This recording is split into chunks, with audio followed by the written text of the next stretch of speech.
170 kilometers yung takbo natin.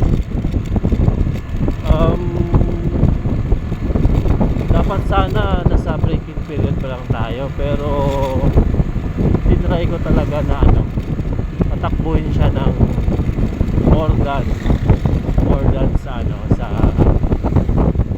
required sa braking period natin. So yung review natin sa Skygo Bolt 150, honest review natin sa kanya. Unang-una sa gas, yung takbo natin balikan 170. Yung gastos natin sa gas is 400 pesos, more or less 400. Hindi ko na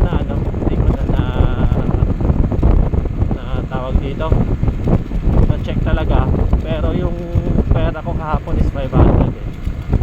So kumain ako ng nanghalian ako, and yung dahil ko nasa iabot ng 100, and then yung tira nun yung pinanggas natin. So honest review natin sa kanya, matipid naman siya sa gas pag hindi mo siya sinagad yung throttle. Matipid siya sa gas. Pero sa lahat naman siguro ng motor, pinihit mo talaga yung throttle natin, yung full gauge natin, ang gasolinador, masasabi rin natin na kakain talaga ng gas yun. Pinihit mo talaga ng pinihit eh. Pero pag yung lang, tapos swabe lang, matipid sa gas. Tapos hindi siya maingay si Skygo Bolt 150. Hindi maingay yung tunog niya, parang hindi siya umaanda. At tapos simple na yung niya, yung panel niya sa harap. Walang masyadong cheche-boreche na mga yung nakalagay lang yung ganyan lang. Nakikita nyo yan, meron lang siyang RPM, meron siyang speedometer, tapos yung code niya.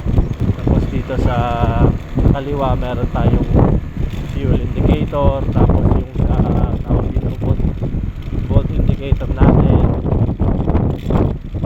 Yun lang yung niya. Tapos meron din yung engine.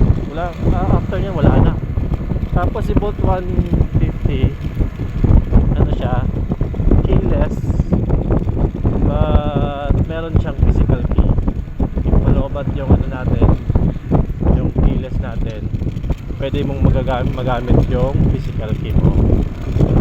So ngayon yung takbo natin ngayong araw, yung takbo natin mula sa first natin, pinagtalingan natin hanggang dito is malapit na sa 90 kilometers. Malapit 90 kilometers yung takbo natin. Then diretso pa tayo. At hindi siya tawag dito, hindi kanya binibitin sa lakas. Sa mga tawag dito, sa mga overtake, hindi kanya bibitinin. And then sa tawag dito, sa shock naman natin, sobrang lambot talaga.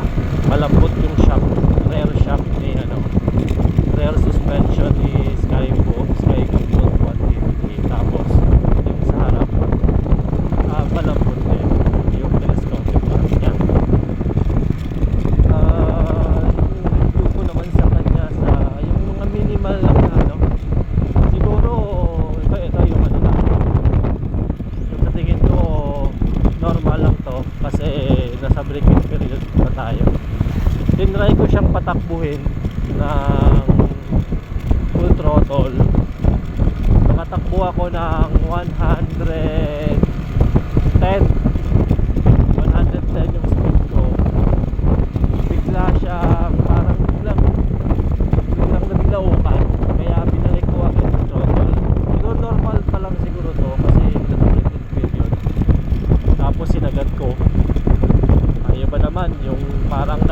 nagwa-warm up pa tayo ng ilang araw tapos sinagad mo, syempre pa parang ano ka rin yan, parang tawag dito, hindi ka hindi ba bagay sa ano,